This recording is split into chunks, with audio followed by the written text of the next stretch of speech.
자, 수열 AN이 가와 나의 조건을 만족을 한답니다. 그런데 A2는 9라고 돼 있어요.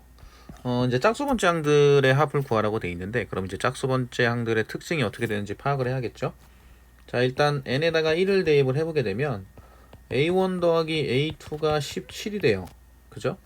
그런데 A2가 9라 그랬죠. 그러면 A1은 8이겠죠. 여기는 이제 쉽게 결정이 됩니다.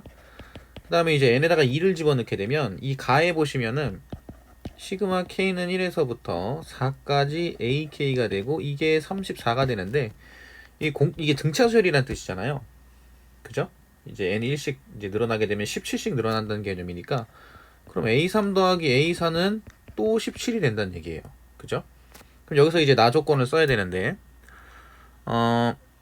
n에다가 2를 넣었을 때 a3 빼기 a2의 절대값이 3이 된다는 얘기거든요.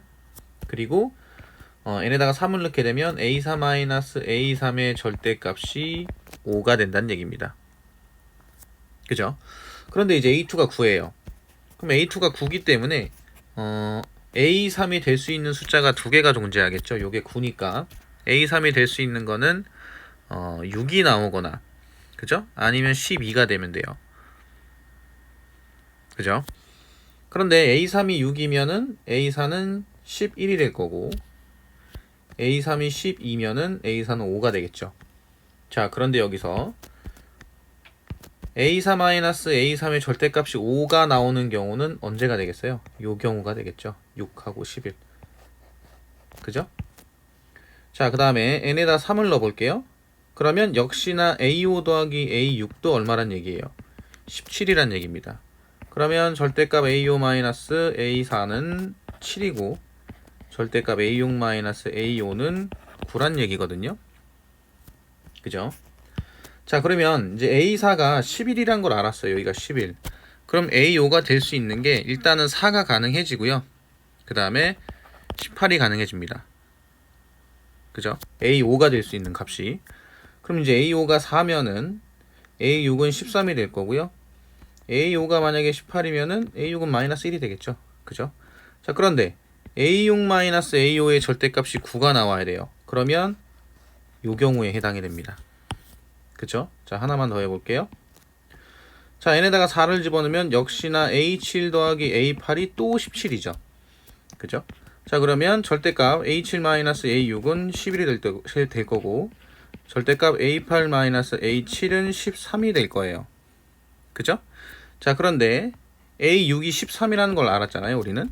그럼 a7이 될 수 있는 게 일단 11이 나오게 하기 위해서는 2가 가능해지죠. 2-13이 2-13이 마이너스 11이니까, 아니면 24가 되면 돼요. 그죠? 그럼 A7이 2면은 A8은 15가 될 거고, A7이 만약에 24면은 마이너스 7이 되겠죠. 자, 그런데 A8에서 A7을 뺐을 때 절대값이 13이 나오는 경우는 언제입니까?